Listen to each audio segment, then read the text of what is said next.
नमस्कार दोस्तों, स्वागत है आपके अपने YouTube चैनल पर। वीडियो शुरू करने से पहले अगर आपने अभी तक चैनल को सब्सक्राइब नहीं किया है तो सब्सक्राइब कर लीजिए और घंटी के आइकन को दबाएं ताकि आप हमारी नई वीडियो मिस ना करें। तो चलिए बढ़ते हैं आज की रोमांचक खोजें की ओर। नंबर 1, अब जो मैं आपको बताने वाला हूं उसे जानने के बाद आप चौंक जाएंगे। दरअसल हाल ही में आर्कियोलॉजिस्ट ने हमारे एंसेट यानी कि पूर्वजों की हड्डियां खोजी हैं, जो आज से करीब 5000 साल से भी ज्यादा पुरानी है। इसे फरवरी 2022 में इंग्लैंड में मौजूद लंदन की फेमस थेम्स रिवर से खोजा गया है। जब आर्कियोलॉजिस्ट ने इस पर फोकस कर ठीक तरह से रिसर्च की तो पता लगा कि यह जांघ की हड्डी है, जिसे वहां के एक लोकल डिजाइनर साइमन हंट के द्वारा हाई टाइड्स के बाद खोजा गया था। जिन्होंने इसे खोजा था उन्होंने बताया था कि यह हड्डी एक अच्छी कंडीशन में है। इसे देखकर कोई मान ही नहीं सकता कि यह 5000 साल पुरानी है। जिसके बाद इसकी कार्बन डेटिंग की गई और पता चला कि यह हड्डी उस इंसान की है जिसकी मृत्यु 3516 बीसी और 3365 बीसी के बीच की है। नंबर 2, पुरातत्वविदों ने जर्मनी में ओल्डेनबर्ग लासात की नवपाषाण बस्ती में एक आकर्षक खोज की जो उन्हें मिली।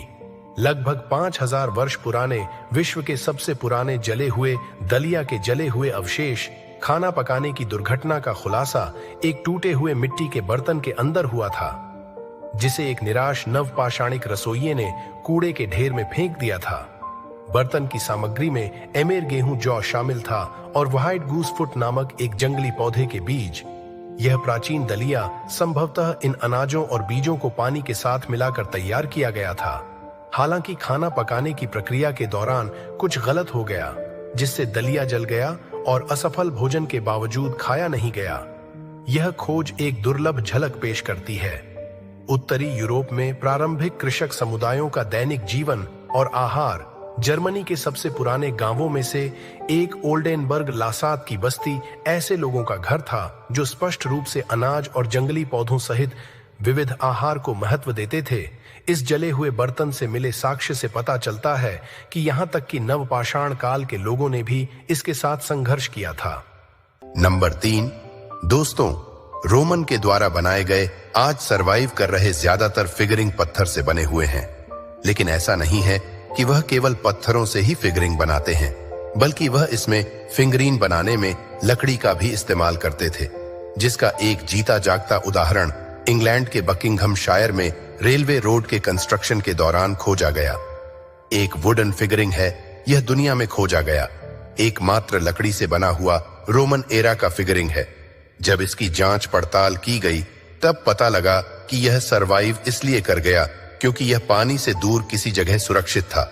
यह बुरी तरह डीके तो हो गया था, लेकिन समझे जाने के हालत में है कि यह एक फिगरिंग है जिसमें एक ह्यूमन घुटनों के जितने लेंथ के पेंट पहने हुए हैं। इसका सिर चिकना है और इसकी लंबाई 2 फीट है क्योंकि इसके नीचे के पैर टूट चुके हैं। लेकिन इसको बनाने का मकसद आज भी एक रहस्य है। यह दुनिया में की गई अब तक की सबसे इनक्रेडिबल डिस्कवरीज में से एक है। Number 4, gold rush nuggets. आइए देखें एक शो जो साबित करता है कि सोने का खनन उद्योग अभी भी जीवित है। गोल्ड रश 10 साल पहले डिस्कवरी चैनल पर शुरू हुआ था। इसमें टॉड हॉफमैन के नेतृत्व में एक शो दिखाया गया है जो सोना खोजने के लिए अलास्का और फिर यूकोन जाकर अपने परिवार और दोस्तों के जीवन को बदलना चाहता था। उनके जीवन में सुधार करना आसान नहीं था।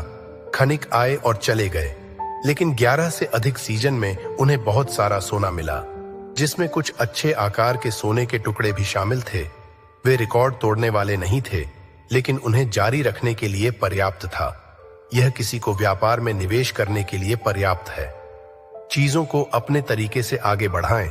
सोने के लिए खनन न केवल वास्तव में कठिन है बल्कि महंगा भी है।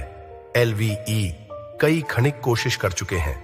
हॉफमैन क्रू यूकोन और गुजरात जैसी जगहों से सोना निकालने की कोशिश में लगभग 2 बार टूट चुका है, लेकिन अन्य बार उन्हें हजारों की संख्या में सोना मिला है। बढ़िया सोने के ऑन्स और कुछ अच्छी मोटी डली, यह महसूस करते हुए कि अंत में यह सब इसके लायक हो सकता है। क्या आप दुनिया भर में पाए जाने वाले सोने की डली के अविश्वसनीय आकार और वजन से चौंक गए थे? नंबर 5, हॉल्टरमैन का नगेट वास्तव में एक डला नहीं था, बल्कि यह क्वार्ट्ज रीफ से टूटी हुई चट्टानों से जुड़ा हुआ एक विशाल सोने का नमूना था। यह दूसरों की तरह वास्तविक पानी में पहना जाने वाला डला नहीं था। यह सबसे बड़ा था। सोने का एक भी द्रव्यमान कभी नहीं मिला। कीवर्ड यहां द्रव्यमान है। यह द्रव्यमान अक्टूबर 1872 में हॉकिंस हिल पहाड़ी पर स्टार ऑफ होप खदान में खोजा गया था और न्यू साउथ वेल्स में आधी रात को विस्फोटक फायरिंग हुई थी। आइव्स ने सोने की एक दीवार का पता लगाया था। खनन की कल्पना करें और एक दीवार की खोज करें। सोना केवल सोने की धूल ही नहीं, बल्कि इसका एक विशाल द्रव्यमान भी था। इसने 1872 में जीवन बदल दिया। दिलचस्प बात यह है कि बर्नार्ड हॉल्टरमैन, जिन्हें नगेट का श्रेय मिला, उनकी टीम लगभग गलत जगह पर खुदाई कर रही थी। उन्होंने उसे नजरअंदाज कर दिया और परिणाम स्वरूप उन्हें नगेट मिला। यह दुखद कहानी है। हॉल्टरमैन द्वारा नगेट के साथ तस्वीर लेने के बावजूद एक दुखद मोड़ आया। उन्होंने इसे अपने पास नहीं रखा या इसे इसके मूल रूप में नहीं बेचा।